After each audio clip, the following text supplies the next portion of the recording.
Assalamualaikum warahmatullahi wabarakatuh. Waalaikumsalam warahmatullahi wabarakatuh.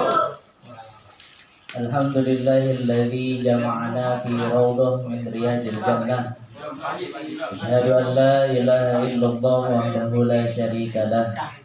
Wa asyhadu anna sayyidana Muhammadan abduhu wa rasuluh alladzi la nabiyya ba'dah. Wassalatu wassalamu ala khatamir risalah al-hadi minad dhalalah sayyidina wa habibina wa syafi'ina wa maulana Muhammadin wa ala alihi wa sahbihi wa mawalah. Amma ba'du. Ilahi anta maqsudi wa ridha matlubi a'tini mahabbataka wa ma'rifataka wa a'tini ma'aka abadan.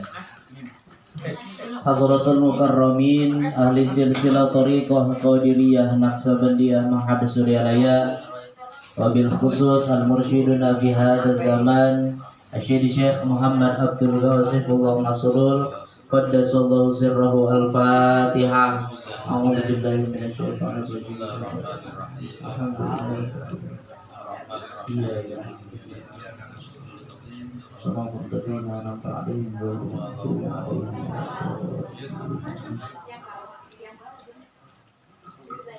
Yang sama-sama kita hormati Wakil Talqin Syekh Mursyid Kiai Haji Tamsir Sarwendo Ata'anallahu bituli hayati. Semoga beliau diberikan istiqomah, diberikan kesehatan, diberikan rizki yang berlimpah, supaya bisa menjalankan tugas dari Syekh Mursyid. Pemangku manakib Bapak Haji Muftuhin. Karena undangnya biasanya lewat Pak Muji, jadi nggak dikasih tahu sama Pak Muji namanya siapa, nggak dikasih tahu. Pak Muji apa Bapak? Bapak. Ya, Bapak Muftuhin. Terima kasih atas hidangannya. Semoga apa yang dikeluarkan pada malam hari ini dihitung khidmat dan digantikan dengan yang lebih baik. Para sepuh manakib, ikhwan dan akhwat khidmat manakib Tambun yang dirahmati oleh Allah Subhanahu wa taala. Masih di bulan Jumadil Tsaniyah. Seminggu lagi kita memasuki bulan Rajab. Guru agung kita Syekh Muhammad Abdul Ghawas Saifullah Masrul qaddasallahu sirrahu wa nafa'ana bihi wa bi'ulumihi wa bi asrarihi. Di dalam kitabnya Fadhailus Syuhur menerangkan bahwa huruf alif yang kedua di bulan Jumadil Tsaniyah itu dengan arti athar yang bermakna faedah atau bekas, ya, atau bisa diartikan juga ganjaran. Pengarsa Abah menerangkan bahwasanya athar ini terbagi kepada 3 pengertian. Yang pertama, athar bisa diartikan dengan nilai yang dihasilkan dari sesuatu. Yang kedua, athar bisa diartikan dengan tanda-tanda. Yang ketiga, athar bisa diartikan dengan ganjaran. Nah, yang dimaksud dengan faidah di sini atau athar di sini di dalam kitab Fadhailus Syuhur adalah bekas daripada kita mengamalkan zikir kepada Allah.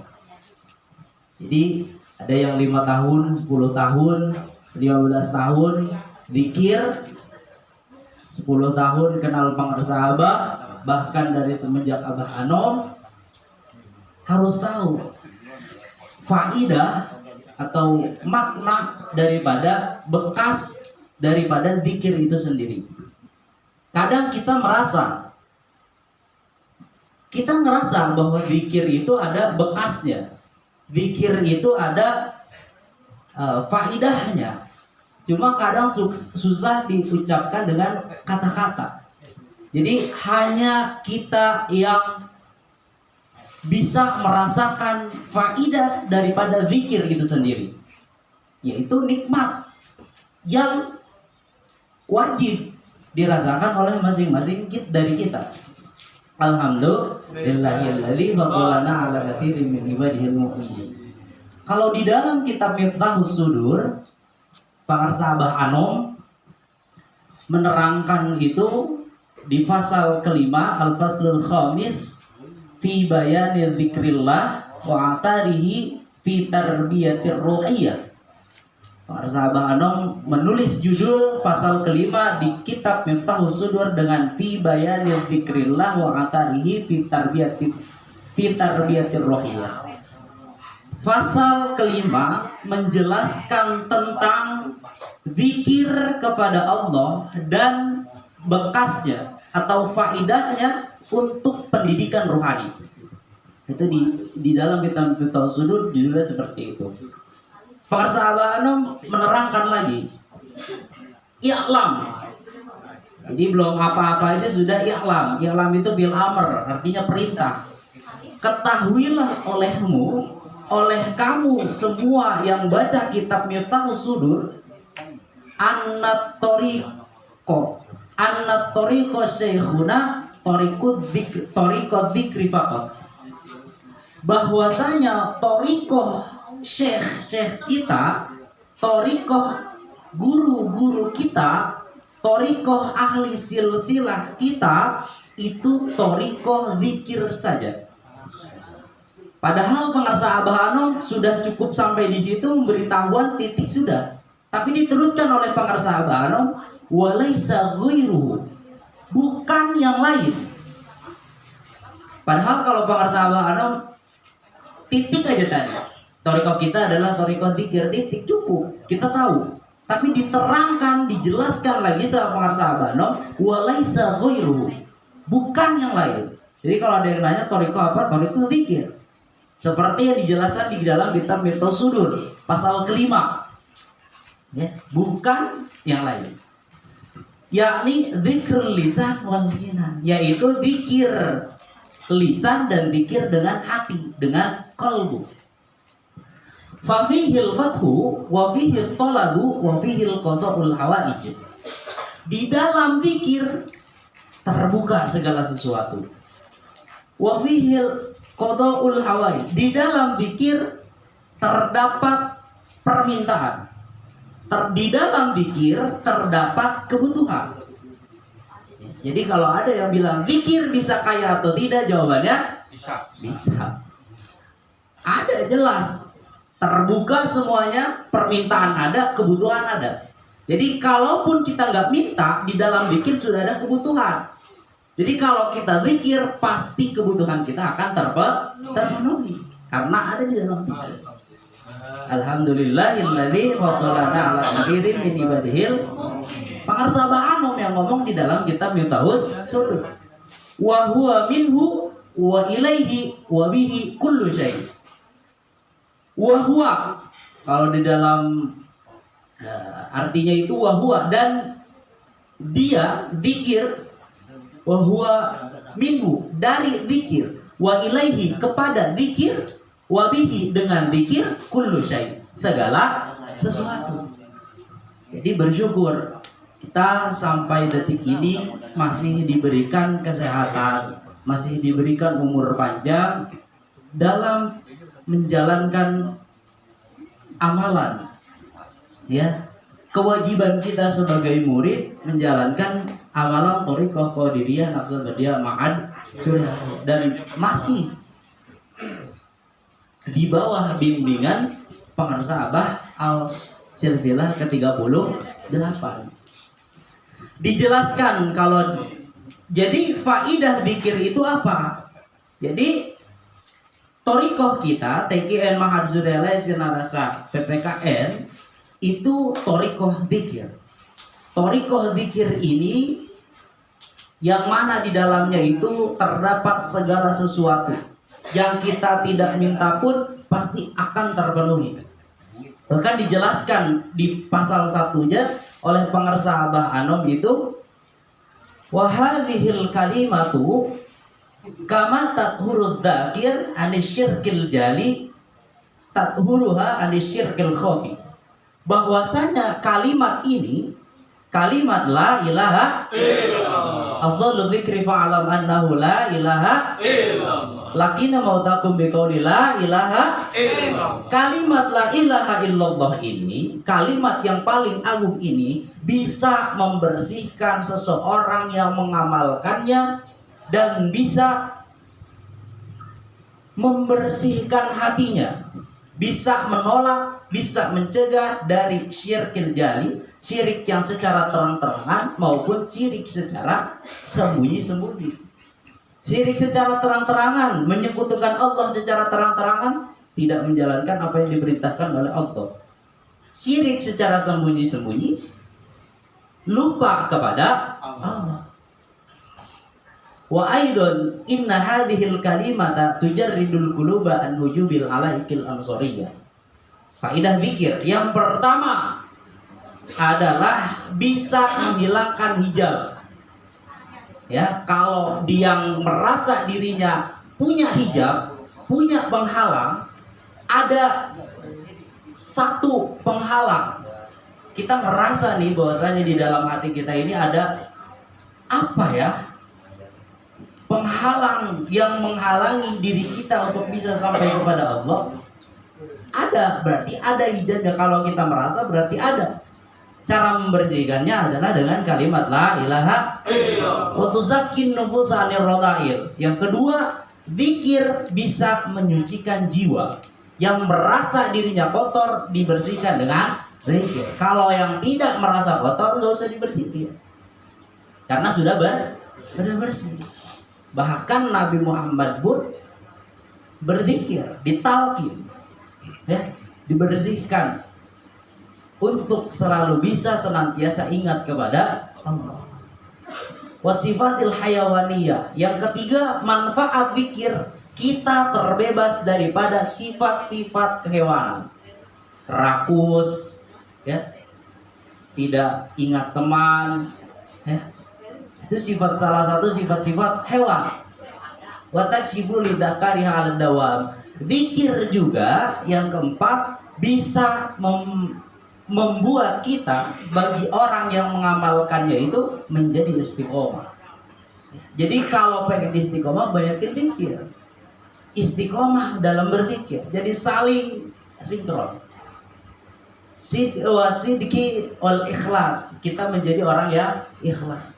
Dengan zikir ini, seseorang yang mengamalkan zikir ini bisa ikhlas. Kalau dulu saya diajarin waktu di kampus itu, Pak Subhan, ikhlas itu seperti surat Al-Ikhlas. Namanya surat Al-Ikhlas, tapi tidak ada di dalamnya surat bacaan ikhlas. Dalam surat Al-Ikhlas namanya surat Al-Ikhlas, kulhu, tapi nggak ada sebutan di dalamnya kulhu. Ya, ikhlas karena nggak ada. Ya, al-ikhlasil ulumi dunia bisa menjadikan seseorang yang mengamalkan zikir ini menjadi mempunyai ilmu laduni. Ilmu laduni itu ilmu yang datangnya langsung dari Allah. Ketika ada masalah, ketemu solusinya. Ya, karena sudah ada mengamalkan zikir. Jadi belajar zikir itu bukan hanya memberikan solusi, tapi pencegahan juga. Mencegah lebih baik daripada mengobati. Jadi mencegah dari segala sesuatu yang terjadi, kita cegah dengan zikir. Antisipasinya dengan zikir. Kalau kita, bahkan Allah berfirman dalam Al-Quran, di dalam hadis qudsi, kalau kamu belum bisa melihatku, maka tetapkanlah namaku di dalam hatimu, karena sesungguhnya namaku tidak pernah lepas dari. Jadi maksudnya apa? Kalau kita belum bisa melihat Allah dengan mata basirah kita, kita sebut, kita ingat nama Allah di dalam hati kita. Kata Allah, karena sesungguhnya namaku tidak pernah lepas dariku. Berarti apa? Kalau kita menyebut nama Allah, berarti Allah hadir di dalam hati. Alhamdulillahilladzi faddalana 'ala katsirin min ibadihil mu'minin. Ya. Bahkan pengarsa Abah Ano mengatakan biasanya para syekh, para guru mursyid, guru-guru kita membiasakan muridnya itu yang pertama itu dengan mendawamkan dzikir la ilaha illallah dibarengi dengan dzikir hati.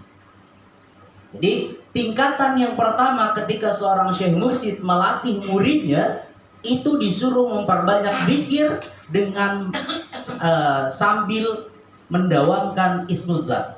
Jadi seimbang, beriringan. Setelah itu syekh mursyid akan menaikkan tingkatannya lagi menjadi dzikir tabiat. Dzikir menjadi karakter. Jadi kalau kita sudah terbiasa karena kita dibiasakan oleh guru mursyid kita untuk selalu berzikir, dzikir menjadi karakter kita. Setelah dzikir menjadi karakter kita, naik lagi dzikir sir. Dzikir secara sembunyi-sembunyi. Dzikir menjadi sudah mendarah daging di dalam diri kita. Tanda dzikir ini ketika kita lupa kepada Allah, maka sesungguhnya bukan kita yang ingat kepada Allah, tapi dzikir yang mengingatkan kita untuk ingat kepada Allah. Ya, dalam ya, Pak. Jadi tanda dzikir itu karena kita sudah punya dzikir ini, ismuzat, ya. Bukan kita kalau lagi lupa, bukan karena kita yang lupa. Ya, bukan karena kita ingat, tapi kita diingatkan oleh dzikir untuk ingat kepada Allah. Alhamdulillah. Itulah pentingnya punya guru mursyid yang masih hidup. Segala apapun yang kita rasakan, kita alami, bisa kita tanya, ataupun yang kita lihat bisa kita praktekkan dalam kehidupan kita sehari-hari. Alhamdulillah. Jadi faidah zikir bisa Bapak Ibu rasakan di diri masing-masing. Ya. Ketika ada masalah, ya intinya saya ngambil kesimpulan orang bodoh. Saya orang bodoh yang ngambil kesimpulan sendiri. Zikir itu ya udah, di definisi zikir itu ya udah pasrah. Ya pasrah aja dengan segala apapun, kita percaya takdir Allah itu baik. Kan ada qada dan qadar. Jadi percaya, zikir itu ya percaya. Gak usah bingung.